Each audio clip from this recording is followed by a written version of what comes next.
21-22 में क्या कुछ खास रहा है? क्या ये बजट वाकई में आम लोगों के लिए है, गरीबों के लिए है, पिछड़े तबके के लिए है? इसी पर हम बात कर रहे हैं क्योंकि इस बजट में हेल्थ और खासतौर से वैक्सीन पर, इसके अलावा जिन रियासतों में चुनाव हो रहा है वहां पर भी फोकस किया गया और किसानों का मसला चल रहा है ज़राए कानून को लेकर, तो किसानों के मसले पर भी इस बजट में फोकस किया गया है। क्या क्या बातें बजट की खास हैं और अपोजिशन के नजरिए से ये बजट कैसा है, बीजेपी इस बजट को कैसा बता रही है, इसी पर हम बात कर रहे हैं। बहुत खास मेहमान मेरे साथ डिबेट में पहले से जुड़े हुए हैं। ब्रेक के बाद मेरे साथ महेश वर्मा जी, जो कि बीजेपी लीडर हैं, वो भी डिबेट में जुड़ गए। महेश वर्मा जी, आपका भी सर बहुत इस्तकबाल है न्यूज़ 18 उर्दू में।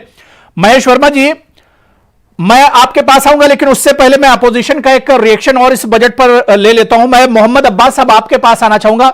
मोहम्मद अब्बास साहब, अभी अभी बीजेपी का भी अब रिएक्शन आना शुरू हो गया है। बीजेपी तो जाहिर सी बात है, उनकी सरकार का बजट है और इसे सफल और बहुत अच्छा बजट बीजेपी बता रही है। मुख्तार अब्बास नकवी साहब का ट्वीट आया और मुख्तार अब्बास नकवी साहब ने ट्वीट किया है कि आत्मनिर्भर भारत का जो कामयाब सफर चल रहा है उसमें इस बजट के बाद एक और कामयाबी एक तरह से जुड़ गई है। मोहम्मद अब्बास साहब,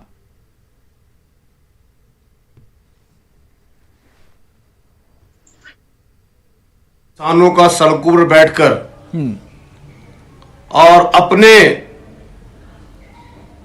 मसले को लेकर सड़कों पर बैठा हुआ किसान, देश का अन्नदाता, अगर आज भीख मांगने का काम कर रहा है, गिड़गिड़ाने का काम कर रहा है और उसको कुछ सुन नहीं रहा, तो ये आत्मनिर्भरता तो भारत को नहीं चाहिए थी। ये आत्मनिर्भरता तो संवैधानिक व्यवस्थाओं में नहीं थी। हमारा देश कृषि प्रधान देश है और उसी देश को बड़े उद्योगपतियों के हाथों बेचने का काम कर दिया गया। पूरी कृषि व्यवस्था बेचने का काम कर दी गई। कल कोई इन गरीब निरीह किसानों का पूछने वाला नहीं होगा। दूसरी ओर डीजल पे 4 रुपए, पेट्रोल पे 2.5 रुपए। हुरैरा साहब, 2019 में सरकार ने डीजल पेट्रोल से एक्साइज 1 लाख समथिंग करोड़ रुपए उठाई थी और ये जानकर आश्चर्य होगा, कोरोना काल के बावजूद इन्होंने, जब तेल पूरी दुनिया में फ्री बराबर मिल रहा था, भारत सरकार ने इन्होंने 1.5 लाख करोड़ रुपए कोरोना काल में वसूले हैं। तो इन्हें तो इतना पैसा इन्होंने एक्साइज के नाम पे लिया था। जब देश के उद्योगपति हैं, किसान हैं, पूरी लाइफ लाइन डीजल पेट्रोल पे चलती है, महंगाई कहां से कहां बढ़कर पहुंच रही है, त्राहिमाम बचा रही है। तो आज पूरे विश्व में, सार्क की कंट्रियों में, हम श्रीलंका से महंगा तेल बेचते हैं, बांग्लादेश से महंगा तेल बेचते हैं, पाकिस्तान से महंगा तेल बेचते हैं। कोई हद है लूटमार की? और सारा का सारा पैसा आखिर में आके इकट्ठा कर बड़े उद्योगपतियों को राइट ऑफ के नाम पर, बड़े बड़े अडानी अंबानी जैसे उद्योगपतियों को ठीक है। मैं बीजेपी से भी इसका रिएक्शन ले लेता हूं क्योंकि अपोजिशन का जो नजरिया है वो यही है कि आम लोगों का ये बजट नहीं है। जो बजट पेश किया गया है इसमें रोजगार के लिए बहुत कुछ नहीं है, बल्कि अपोजिशन का तो यहां तक कहना है कि बजट पर जो फोकस किया गया वो प्राइवेटाइजेशन पर किया गया है, बहुत सी चीजें बेच दी गई हैं। मैं महेश वर्मा जी आपके पास आना चाहूंगा। महेश वर्मा जी, इस बजट पर मिला जुला रद्द-ए-अमल है, लेकिन अपोजिशन के नजरिए से अगर आप देखिए तो बजट को आम लोगों के खिलाफ बताया जा रहा है कि इसमें रोजगार के लिए कुछ नहीं है, चीजें इसमें बेच दी गई, रेलवे बेच दिया गया, एयरपोर्ट बेच दिए गए, पोर्ट्स बेच दिए गए और प्राइवेटाइजेशन पर ज्यादा फोकस किया गया। महेश वर्मा जी, नहीं, ये तो देश बेचने का जो काम है वो बदस्तूर जो है 2014 से पहले होता रहा है। उसके लिए तो देश को बताने की जरूरत नहीं है। आत्मनिर्भर भारत जब हम कहते हैं तो उसपे किसी भी भारतीय को, जो भारतीय है, जिसको राजनीति और पार्टी पॉलिटिक्स नहीं करना है, वो आज के डेट में समझता है कि हम इस देश में आज अभी युद्ध की स्थिति पैदा हो गई थी। जब कोरोना काल आया तो हम लोगों ने महायुद्ध लड़ रहे थे और उस महायुद्ध में, उस महाकाल पे भी ये जिस तरह का भौकाल इन लोगों ने क्रिएट किया, जो अभी भी आप सुन रहे हैं, इस तरह के वाणी विचार और इस तरह की जो चीजें इतने अच्छे बजट पे, हम तो ये कहेंगे कि इस देश के 125 करोड़ जो जनता है उसके, वो इस बात के लिए उसको धन्यवाद करते हैं जो प्रधानमंत्री या वित्त मंत्री निर्मला सीतारमण जी को या देश के मोदी सरकार को जिस तरह से उन्होंने साथ दिया, जिस तरह से सहयोग दिया, उसका नतीजा ये रहा साहब कि जो अंतर्राष्ट्रीय मुद्रा कोष, जो विश्व बैंक, जो तमाम इंस्टीट्यूशन ये कहता था कि आपका वित्तीय घाटा 15% रहेगा, वो वित्तीय जो है वो 7% रह गया। चमत्कार को नमस्कार करने में कोई ऐतराज नहीं है, कोई गुरेज नहीं होना चाहिए। नहीं, इस बजट को तो चुनावी बजट भी बताया जा रहा है महेश वर्मा जी। चुनावी बजट की बंगाल पर खासतौर से फोकस किया गया है। इसके अलावा जिन जिन 2-4 रियासतों में चुनाव आने वाले दिनों में है, वहां पर ज्यादा फोकस किया गया इस बजट में।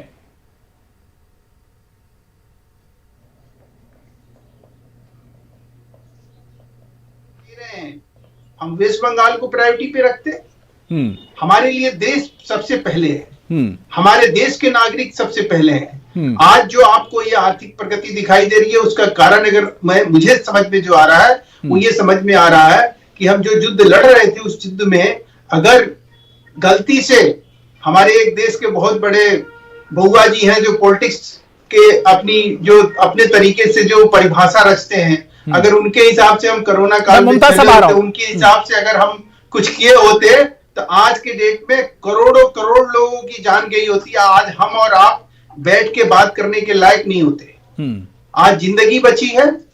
आज तुलना कर लीजिए और देशों के जो विकसित देश थे जहां सब कुछ था, वहां जो है 20 लाख जाने गई, हमारे यहाँ 1.5 लाख जान गई है।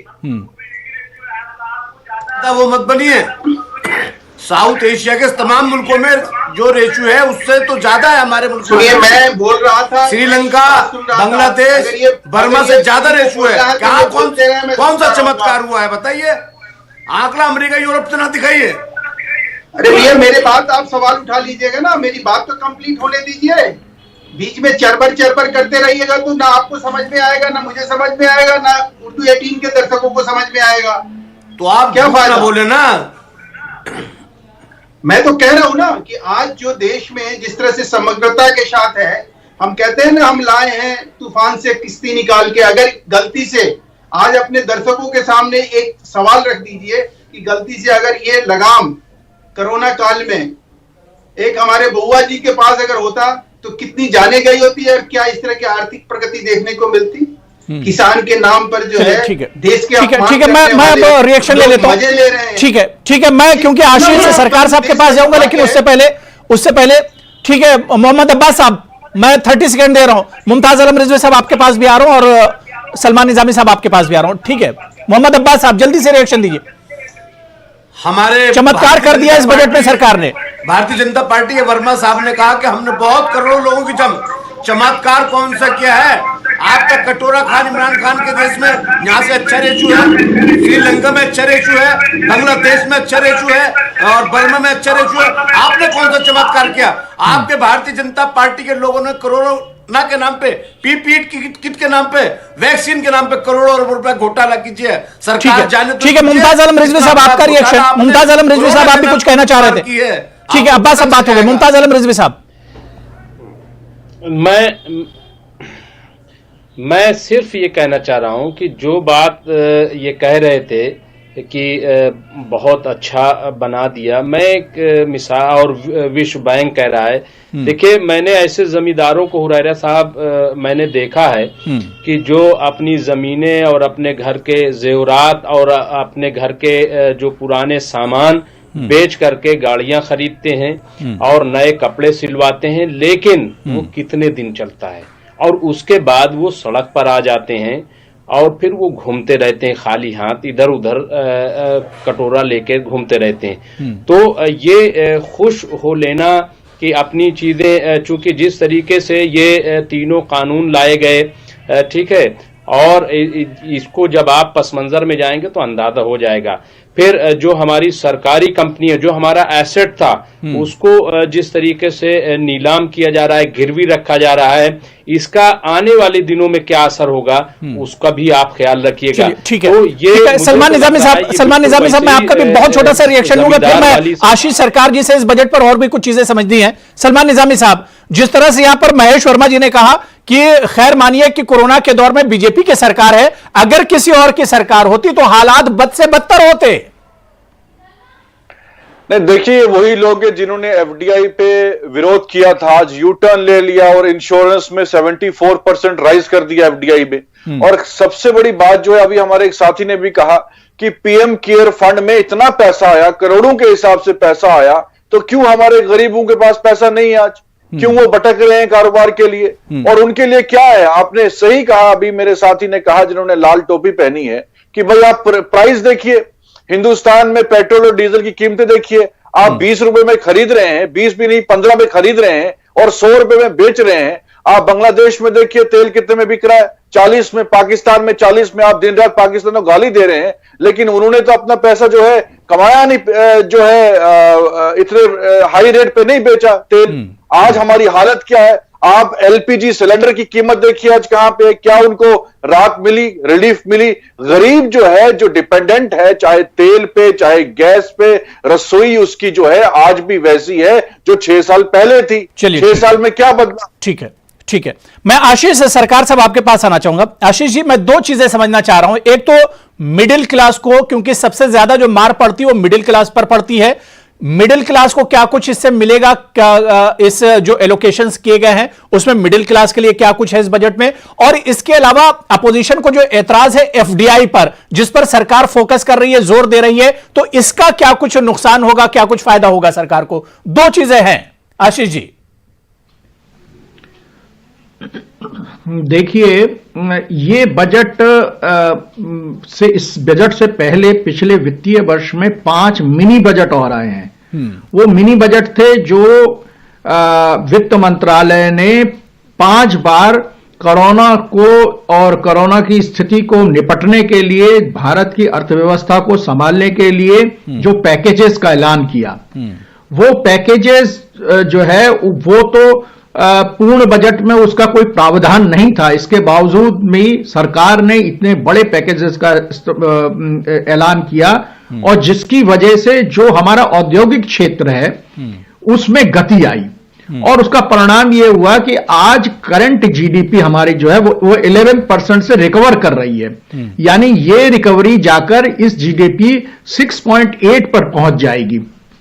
लबोलबाब यह है कि हमारी अर्थव्यवस्था अगर जर्जर हो जाती इस सारे मामले में, तो हम कहीं के नहीं रहते, जैसे अभी पाकिस्तान और श्रीलंका की अर्थव्यवस्था हो गई है, जहां पे रोटी 100 रुपए से लेकर 50 रुपए तक बिक रही है।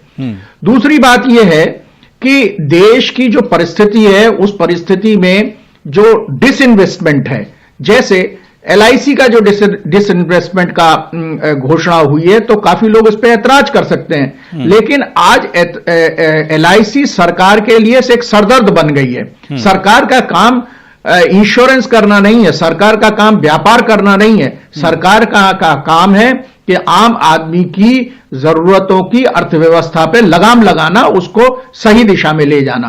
और ये जो डिसइन्वेस्टमेंट है, लेकिन आशीष सरकार समझना चाह रहा हूं कि बजट में डीजल पेट्रोल पर तो तगड़ा सेस लगाया गया है। क्या आपको नहीं लगता है कि इससे महंगाई बढ़ेगी आने वाले दिनों में? बड़ा झटका लगेगा गरीबों को।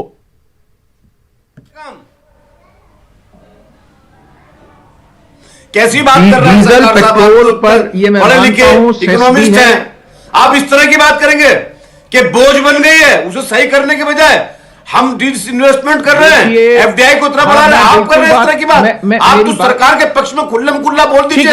ठीक है, अब्बास साहब सुन लीजिए, अब्बास साहब सुन लीजिए, मैं आऊंगा आपके पास। सुन लीजिए सरकार साहब, सुन लीजिए, नहीं आ रहा है आशीष जी, सुन जी, आशीष जी कंटिन्यू कीजिए। मैं कोई सेंटिमेंटल बातें करके बात को दूसरी तरफ नहीं ले जाना चाहता हूं। देखिए, आज पूरे विश्व के अंदर डिसइन्वेस्ट में करना ये अर्थव्यवस्था की मांग हो गई है। दूसरी बात जहां तक ये है, जहां डीजल पेट्रोल की बात है, आखिरकार सरकार कहीं ना कहीं से अपने एक्सचेकर के अंदर, मतलब अपने खजाने के अंदर पैसा तो कहीं से चाहिए उसको। अगर वो इनकम टैक्स लगाती है तो आम आदमी पर दबाव पड़ता है, अगर ये अन्य कोई व्यवस्था करती है तो आम आदमी परेशान होता है। तो पेट्रोल और डीजल ही एक ऐसा क्षेत्र बचता है जो आज पेट्रोल डीजल विश्व मार्केट के अंदर बहुत सस्ता है, और उस पर भारी सेस लगाकर, टैक्स लगाकर सरकार अपनी आमदनी करती है। सरकार के बगैर पेट्रोल डीजल पर अगर भारी सेस लगेगा आशीष सरकार की, तो मार तो सब पर पड़ेगी, और खासतौर से जो लोअर क्लास है उस पर सबसे ज्यादा असर पड़ेगा, मिडिल क्लास पर काफी असर पड़ेगा इससे।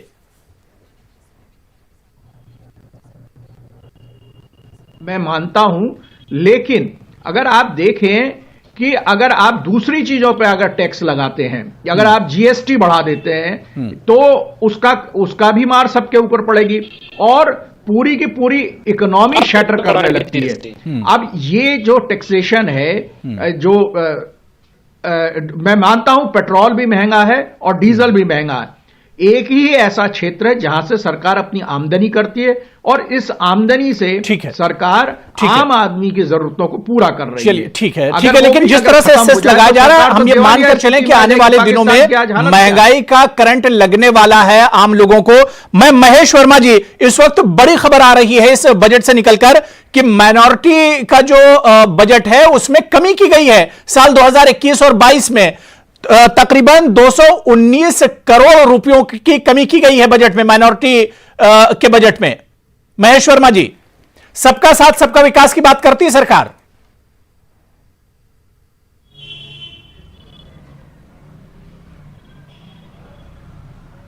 आ जाएगा। सवाल ये कि माइनॉरिटी के लिए जो पिछले साल बजट एलोकेट किया गया था वो यूज इस्तेमाल कितना किया गया, उसको किस तरह से ये किया गया, उसकी जरूरत आज की डेट में हम एलोकेट कर दें फंड और यूज इस्तेमाल ही नहीं हो रहा है। वहां हम जब तक अपने तंत्र को और अपनी व्यवस्था को ठीक नहीं करेंगे तब तक उस तरह के एलोकेशन का कोई मतलब नहीं है, पहली बात। दूसरी बात कि हमारे जो ये मित्र हैं जो चिल्ला रहे हैं, कह रहे हैं कि हमने ये बेच दिया, वो बेच दिया, ऐसे कर दिया, वैसे कर दिया। अरे 4 ऐसी बातें, अभी तो बजट प्रपोज्ड है, कोई 4 ऐसी बातें जो देश हित में है, जो आत्मनिर्भर भारत बनाने के लिए और हमारे और आपके लिए अच्छा हो, वो अगर आपके दर्शकों के सामने ये रखने की काबिलियत रखते हैं, अकलियत रखते हैं, तो ये उस चीज को कहें। ये ना कहें कि निजीकरण, जितने ये सवाल उठाएंगे सारे सवाल इन पे चस्पे जाएंगे। 1991 में निजीकरण का फैसला किसने किया था? 1991 में निजीकरण का फैसला जो है कांग्रेस सरकार की थी। निजीकरण करने का जितने भी आप सवाल उठाएंगे, मैंने कहा ना, जितने भी सवाल उठाओगे उन सवालों के सबसे पहले अगर कोई आदमी गुनाहगार होगा, जवाबदेह होगा, तो वो कांग्रेस होगी।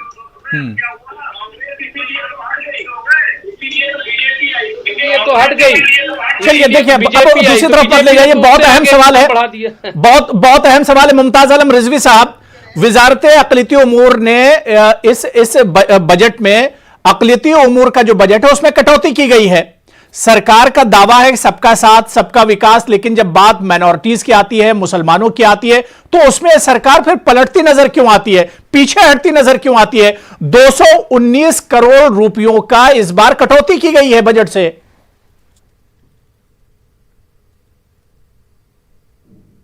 हुरैरा साहब, मुझे तो बड़ी हैरत हो रही है सुन करके, और उसकी वजह, हालांकि अभी मैं देखूंगा, उसको पढ़ूंगा कि कैसे और तखफीफ की गई, जबकि हमें उम्मीद ये थी कि जिस तरीके से सदर जमहूरिया ने अपने बजटी खुतबे में हुनर हाट का जिक्र किया था और ये कहा था कि इससे रोजगार लोगों को मिल रहा है और ये बहुत ही अच्छा ये है कि इसमें दस्तकार और शिल्पकार जुड़ रहे हैं, और हुनर हाट का बाकायदा जिक्र किया था। तो मुझे तो ये उम्मीद थी कि शायद अब अक़लियती ये जो वजारत है इसका बजट बढ़ा दिया जाए और कहा जाए कि और काम की हो, लेकिन ये अगर कम किया गया है तो मैं समझता हूं बहुत अफसोसनाक है। और इससे पहले भी मैं समझता हूं बहुत ज्यादा बजट नहीं है, जबकि मैं बार बार कहता था कि जिस तरीके से SC ST और दूसरे जो तबकात हैं उनके बजट में, मतलब उनका अगर 30,000 करोड़ है तो हमारा कितना है, सिर्फ 5 से 6,000 करोड़ रुपया। तो इससे मतलब कैसे काम किया जाएगा? इसके बावजूद अगर आप देखेंगे तो हुनर हाट जैसी स्कीम हो या स्कॉलरशिप हो, वो उससे कहीं ना कहीं, या जो IAS IPS सिविल सर्विसेज की तैयारियां हैं उस पर भी काफी इन्वेस्टमेंट रहा है। तो ये कम करने के बजाय मैं समझता हूं कि इनका बजट और बढ़ना चाहिए था। उससे कहीं ना कहीं एक थोड़ी सी जो मरकजी वजीर बराए अक़लियती उमूर है मुख्तार अब्बास नकवी, वो किसी न किसी तरीके से इसमें अपना काम करते थे। तो ये अगर कम हुआ है तो मैं समझता हूं कि हुकूमत को इस पे गौर करना चाहिए दोबारा, और इसके बजट को कम करने के बजाय बजट को बढ़ाना चाहिए अगर वो ये चाहते हैं कि सबका साथ सबका विकास हो। क्योंकि यही मैं समझता हूं कि एक ऐसी वजारत फिलहाल है जो थोड़ा थे माइनॉरिटीज के लिए कहीं ना कहीं किसी न किसी तरीके से कुछ काम कर रही है। तो ऐसे में इसके बजट को कम कर देना, ये इससे मैसेज जो है वो मैं समझता हूं कि अच्छा नहीं जाएगा। ठीक है मोहम्मद अब्बास साहब, बजट में अकलियतों को नजरअंदाज किया गया पूरे तौर से। 219 करोड़ की कटौती की गई इस बार माइनॉरिटीज के बजट में।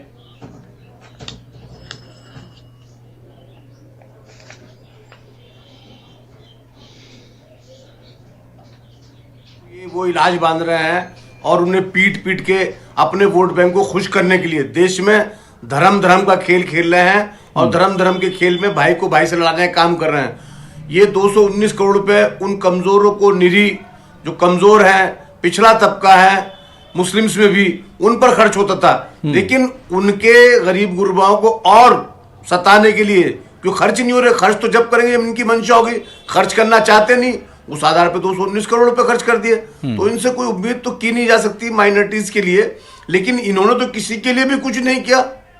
आज सबसे बड़ी समस्या जो है 3 कृषि बिल हैं। ये 3 कृषि बिल वापस हो जाए तो बहुत सारा मसला देश का किसान अपना भी सुलझा लेगा। इन्हें तो जाना है, इन्हें तो फिलहाल जब तक इन पर समय है देश को लूटने का काम कर रहे हैं और बदस्तूर जारी। चलिए ठीक है, ठीक है। मैं महेश जी आ रहा हूं, आप तीनों का जवाब दे दीजिएगा। सलमान निजामी साहब से भी रिएक्शन ले लेता हूं। सलमान निजामी साहब, सरकार तो बार बार इसी पर फोकस करती है कि सबका साथ सबका विकास, किसी को नजरअंदाज नहीं किया जाएगा, लेकिन जब बजट की बात होती है, जब पैसा देने की और मदद करने की बात होती है, जब जाहिर सी बात है कुछ करने का वक्त आता है, तो फिर देखिए इस तरह का नतीजा होता है कि बजट में कटौती की गई। माइनॉरिटी मिनिस्ट्री का जो बजट है उसमें बाकायदा कटौती की गई है इस बार।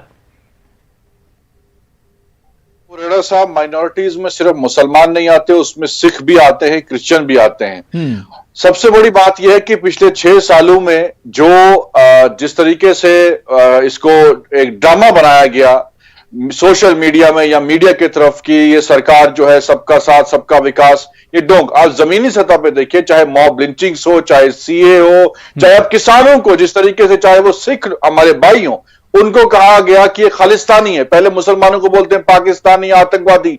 जो भी इनका विरोध करता था, जो भी इनका मुखालिफ था, उसको कहते थे ये आतंकवादी है। अब ये सिख जो है वो खालिस्तानी हो गए।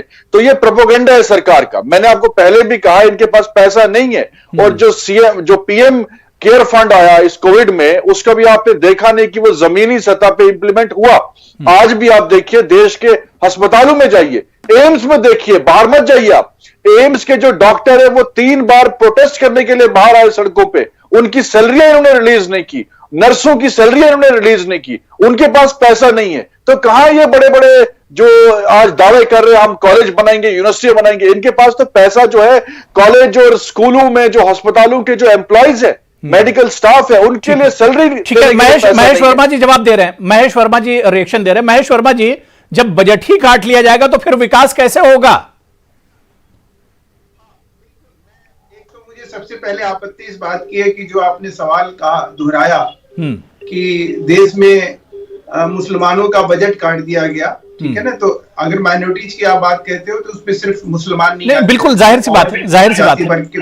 तो एक तो ये करेक्ट कर लीजिए कि देश में अल्पसंख्यक का मतलब सिर्फ मुसलमान नहीं होता है। और उसके ऊपर हाय तौबा मचाने वाले लोगों को जरा एक बार कह दीजिए कि डाटा देख लें, 27% सिर्फ यूटिलाइज हुआ है। तीसरा कि जो लोग जो आज इस पे सवाल खड़ा कर रहे हैं, उनसे मेरी एक चुनौती है कि वो ये बता दें कि माइनॉरिटी मंत्रालय जो है, माइनॉरिटी मिनिस्ट्री जो है, जो फंड देती है उससे कितने ऐसे स्कीम जो है देश के अल्पसंख्यकों के लिए चलाए जा रहे हैं। एक का भी तरीके से उसका नाम बता के और उसमें क्या काम होता है ये नहीं बता सकते हैं। 27% सिर्फ यूटिलाइज हुआ है। फेडरल सिस्टम में माइनॉरिटी मिनिस्ट्री स्टेट गवर्नमेंट को फंड देती है और उसके द्वारा, जिसमें 7 ऐसे स्टेट हैं श्रीमान, वेस्ट बंगाल, केरला, तेलंगाना सहित 7 ऐसे स्टेट है जहां पे सेंट्रल गवर्नमेंट के उस स्कीम को लेने से मना कर दिया गया।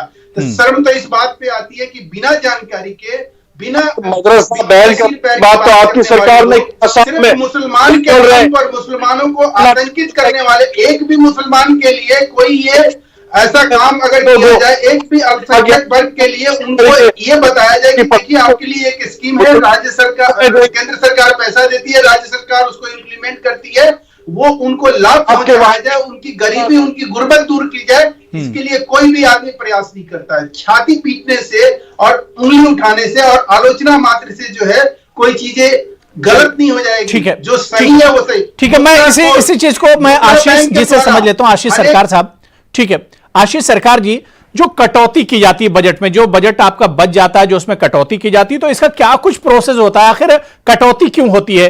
एक तो बहुत बड़ा कोई बजट मिलता नहीं है और उस बजट में भी जब नया बजट आता है तो कटौती कर ली जाती है। इसका क्या कुछ प्रोसेस होता है? देखिए, ऐसा है कि जब भी बजट बनता है तो बहुत सारे अर्थशास्त्री बैठते हैं, सांख्यिकीविद बैठते हैं और एक्सपर्ट्स होते हैं, और वो ये देखते हैं कि साल दर साल कितना बजट हम प्रदेशों को दे रहे हैं और कितना बजट उसका यूटिलाइज हो रहा है। तो अगर ये पूरा यूटिलाइज हो रहा है और ज्यादा डिमांड आती है तो उस क्षेत्र में बजट बढ़ा दिया जाता है। अब किसी क्षेत्र में यह देखा जाता है साल दर साल उसका यूटिलाइजेशन नहीं होता है, केवल एलोकेशन हो जाता है, वो पड़ा रहता है और अगले बजट में जाके पता चलता है उसका यूटिलाइजेशन ही नहीं हुआ। 5 स्टेट हैं जिन्होंने माइनॉरिटीज को दी जाने वाली जो केंद्र का पैसा उसको लेने से ही मना कर दिया। अब आप बताइए कि ऐसे बजट में एलोकेशन का क्या फायदा है? अगर एलोकेशन कर भी दें तो उसका कोई फायदा एक विशेष वर्ग को या विशेष मामले में नहीं जाता है। अब जहां तक बात सहायता की है, सरकार एक धर्मनिरपेक्ष देश में हम रहते हैं, सरकार जो भी काम करे वो एक ही चश्मे से सबको देखे, चाहे वो सिख हो, बौद्ध हो, क्रिश्चियन हो, मुस्लिम हो, हिंदू हो, पारसी हो या और किसी धर्म का या धर्म को न मानने वाला हो, सबको एक ही चश्मे से देखे। और सरकार जब भी देती है वो सबको देती है। अगर फ्री अनाज देना है तो सबको मिलेगा, अगर 500 रुपए किसी महिला के खाते में जाएगी तो वो बहन को भी जाएगी, खातून को भी जाएगा। मतलब उसमें धर्म और जाति तो देखी नहीं जाती है।